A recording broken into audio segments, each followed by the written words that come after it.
আপনারা ভালো লাগছে কিনা আজকে এই স্টুডিওটা দেখে আমি একটু আশ্বস্ত হয়েছি।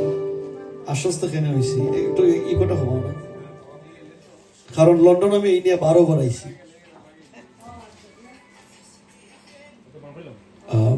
12 বারে বিভিন্ন প্রজাতির দর্শক দেখছি আমি, বিভিন্ন কালারের দর্শক দেখছি, হ্যাঁ, বিভিন্ন রঙের দর্শক দেখছি, কিন্তু এরা অনলি দর্শক, এরা খালি দেখতে চায়, শুনতে চায় না কেউ।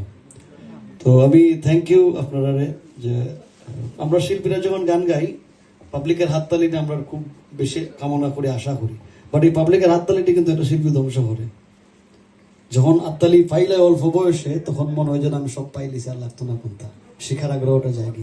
তো এই স্টুডিওটা যে করছে ওনারা আমি ধন্যবাদ দিই, কারণ এটলিস্ট লন্ডনের কিছু যারা গান পাগল মানুষ আছে এরা কিছু সময় এখানে কাটায়, গান শুনতে পারবো এবং ভালো এবং মন্দটা বুঝবে।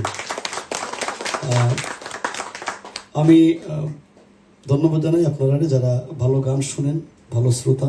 আমার 10,000 পাবলিকের দরকার না, যদি 50 জন মানুষ বইয়ে গান শুনে মন দিয়ে, এটাই আমরা খুব খুশি হই। আমরা শিল্পীরা খুশি হই, শিল্পীরা মনোতৃপ্তি পাই। তো কালকে যাইব কি হয়তো আবারও আইব, আশা করি যে এটা কন্টিনিউ হইব, আমরা না থাকলে হইব। এখানে যারা শিল্পীরা আছেন, শতাব্দী দিদি, তামান্না, এই তাই না বলে গেছি, বর্ষা, আল্লাহ বাঁচাইছে, বর্ষা, বন্যা, বৃষ্টি সব লন্ডন আইছে বাংলাদেশ থেকে। দোয়া করবো আমার লাগি, জেলা আছে এগুলা যেন থাকতাম পারি।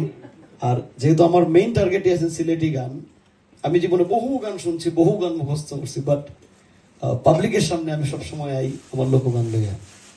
আবার যদি কেউ চ্যালেঞ্জ করিলা এবার সারি না যে ভাই মুখটা পারো নি, তো খেনে কইতো যে ভাই পারে না, তাহলে একটু ট্রিক রাখছি শুন।